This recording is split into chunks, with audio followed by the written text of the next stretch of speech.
ലോക്സഭാ തെരഞ്ഞെടുപ്പിനുള്ള സ്ഥാനാർത്ഥി നിർണയ ചർച്ചകൾക്കായി സിപിഐഎം സംസ്ഥാന സെക്രട്ടേറിയറ്റ് യോഗം ഇന്ന് ചേരും. മുതിർന്ന നേതാക്കൾക്കൊപ്പം പുതുമുഖങ്ങൾക്കും സ്ത്രീകൾക്കും പരിഗണന ലഭിച്ചേക്കും. വിശദാംശങ്ങളുമായി കമലേഷ് തെക്കേക്കാട് ചേരുന്നുണ്ട്. കമലേഷ്, ഈയൊരു ഇന്ന് കൃത്യമായി പറയുകയാണെങ്കിൽ തെരഞ്ഞെടുപ്പ് സ്ഥാനാർത്ഥികളെ നിർണ്ണയിക്കുന്ന യോഗമാണ് ഇന്ന് ചേരുന്നത്. ആരുടെയൊക്കെ പേരാണ് ഉയർന്നു വരാൻ സാധ്യതയുള്ളത്? എന്തെങ്കിലും സൂചന അതുമായി ബന്ധപ്പെട്ട് ലഭ്യമായിട്ടുണ്ടോ? എപ്പോഴാണ് യോഗം ആരംഭിക്കുന്നത്?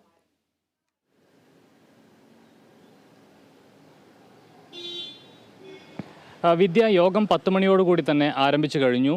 സജീവമായി ഈ പറയുന്ന ചർച്ചകൾ തന്നെ, അതായത് സ്ഥാനാർത്ഥി നിർണ്ണയവുമായി ബന്ധപ്പെട്ട ചർച്ചകളാണ് ഇന്ന് പ്രധാനമായും ഈ CPM-ൻ്റെ സംസ്ഥാന സെക്രട്ടേറിയറ്റ് യോഗത്തിൽ നടക്കുന്നത്. നേരത്തെ തന്നെ ഈ 20 സീറ്റുകളാണ് ആകെയുള്ളത്. ഇതിൽ 15 ഇടത്താണ് CPM മത്സരിക്കുന്നത്. 4 ഇടത്ത് CPI-യും അതുപോലെ തന്നെ ഒരു സീറ്റിൽ കേരള കോൺഗ്രസ് മാണി വിഭാഗവുമാണ് മത്സരിക്കുന്നത്. കേരള കോൺഗ്രസ് മാണി വിഭാഗത്തിന് കോട്ടയം സീറ്റാണ്. കോട്ടയത്ത് നേരത്തെ മുൻ MP തോമസ് ചാഴിക്കാടൻ തന്നെ മത്സരിക്കാനുള്ള ഒരു തീരുമാനം അവർ പ്രഖ്യാപിച്ചു കഴിഞ്ഞു.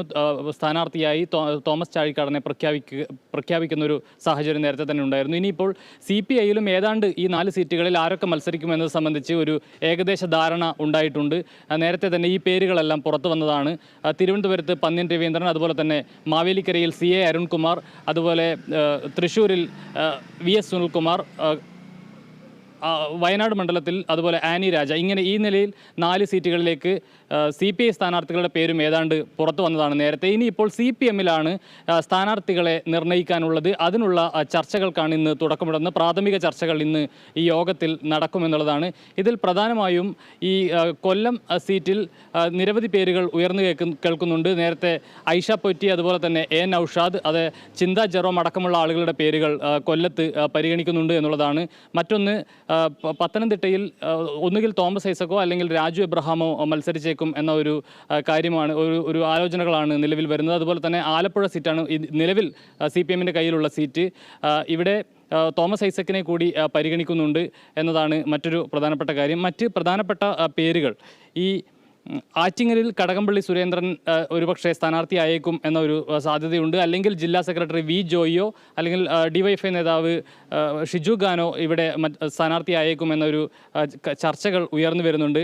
ഈ ആലപ്പുഴയിൽ സിറ്റിംഗ് MP ആയ ആരിഫിന് തന്നെയാണ് മുൻഗണന. പക്ഷേ അവിടുത്തെ ജില്ലാ കമ്മിറ്റിക്ക് തോമസ് ഐസക്കിനോട് താല്പര്യമുണ്ട് എന്നാണ് മനസ്സിലാക്കാൻ കഴിയുന്നത്. ഒരു പക്ഷേ ഈ പേരുകൾ മാറി മാറി വരുന്ന സാഹചര്യമുണ്ട്. തോമസ് ഐസക്കിനെ പത്തനംതിട്ടയിലേക്കും പരിഗണിക്കുന്നുണ്ട് എന്നതാണ് മറ്റൊരു പ്രധാനപ്പെട്ട കാര്യം.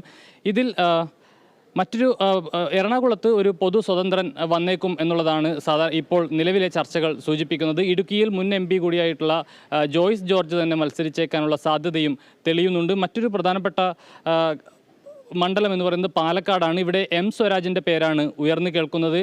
ആലത്തൂരിൽ AK ബാലൻ, അതുപോലെ തന്നെ K രാധാകൃഷ്ണൻ അടക്കമുള്ള ആളുകളെ, അല്ലെങ്കിൽ AK ബാലൻ്റെ ഭാര്യ PK ജമീല എന്നീ പേരുകൾ ആലത്തൂർ മണ്ഡലത്തിൽ ഉയർന്നു കേൾക്കുന്നുണ്ട്. മറ്റൊന്ന് കോഴിക്കോടാണ്. കോഴിക്കോട് DYFIയുടെ സംസ്ഥാന പ്രസിഡന്റ് V വസീഫോ അല്ലെങ്കിൽ എളമരം കരീമോ മത്സരിക്കാനുള്ള സാധ്യത തെളിയുന്നുണ്ട്. ആ നിലയിലുള്ള ചർച്ചകൾ പുരോഗമിക്കുന്നുണ്ട്. ഈ കണ്ണൂർ മണ്ഡലത്തിലോ അല്ലെങ്കിൽ വടകര മണ്ഡലത്തിലോ KK ശൈലജ ടീച്ചറെ മത്സരിപ്പിക്കാനുള്ള ഒരു ആലോചനയും നടക്കുന്നുണ്ട്. കണ്ണൂരിൽ ഒരു പക്ഷേ ജില്ലാ പഞ്ചായത്ത് പ്രസിഡന്റായിട്ടുള്ള PP ദിവ്യയെ കൂടി മത്സരിപ്പിക്കാനുള്ള ഒരു ആലോചനയും വരുന്നുണ്ട്. ഈ നിലയിലാണ്. മറ്റൊരു പ്രധാനപ്പെട്ട മണ്ഡലം കാസർഗോഡാണ്. ഇവിടെ DYFI നേതാവും CPM നേതാവുമായിട്ടുള്ള ചില പേരുകളെല്ലാം തന്നെ ഒന്നുകിൽ TV രാജേഷിൻ്റെ പേര് കാസർഗോഡ് മണ്ഡലത്തിൽ വരുന്നുണ്ട്, അല്ലെങ്കിൽ VPP മുസ്തഫ, CPM നേതാവും DYFI നേതാവും ഒക്കെ ആയിട്ടുള്ള VPP മുസ്തഫ അവിടെ സജീവമായി ഇടപെടുന്ന ഒരു നേതാവാണ്. ആ നിലയിൽ ഈ 2 പേരുകളാണ് കാസർഗോഡ് മണ്ഡലത്തിൽ ഉയർന്നു വരുന്നത്. ഏതായാലും ഈ കാര്യങ്ങളെല്ലാം ഇന്നത്തെ CPM-ൻ്റെ സംസ്ഥാന സെക്രട്ടേറിയറ്റ് യോഗത്തിൽ സജീവമായ ചർച്ചയാവും. വിദ്യ. ശരി കമലേഷ്, ലോക്സഭാ തെരഞ്ഞെടുപ്പിനുള്ള സ്ഥാനാർത്ഥി നിർണയ ചർച്ചകൾക്കായി CPIM സംസ്ഥാന സെക്രട്ടേറിയറ്റ് യോഗം പുരോഗമിക്കുകയാണ്. മുതിർന്ന നേതാക്കൾക്കൊപ്പം പുതുമുഖങ്ങൾക്കും സ്ത്രീകൾക്കും പരിഗണന ലഭിക്കാനുള്ള സാധ്യതകളാണ് കാണുന്നത്. വിശദാംശങ്ങൾ നൽകിയത് കമലേഷ് തെക്കേക്കാടാണ്.